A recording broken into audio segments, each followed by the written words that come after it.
చిరంజీవి పలికిన మాటలను నేను తీవ్రంగా ఖండిస్తున్నాను. నాకు మనవరాలు పుట్టింది, మనవడు పుడితే బాగుండు. అరే 75 కోట్ల మంది మహిళలు ఈ దేశంలో ఉంటుండగా తల్లులు, చెల్లెలు, అక్కలు ఎంతో గౌరవించిన మన సమాజంలో ఒక పద్మభూషణం పొందిన చిరంజీవి అమ్మాయిల్ని, మహిళల్ని కిలపరిచినట్టు మాట్లాడడం కాదా? ఇప్పటికే కట్నాలు కట్టలేక ఎంతో మంది ఆత్మహత్యలు, పిల్లలు కూడా చంపిస్తుంటే తల్లిదండ్రులు మనం ఖండించవలసింది పోగా వాళ్ళని కండోన్ చేయడమే కదా ఇది.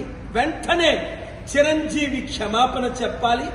మహిళా కుటుంబాలందరికీ తల్లి లేనిదే పిల్ల లేదురా బాబు, తెలుసుకోరా చిరంజీవి ఏం మాట్లాడుతున్నా?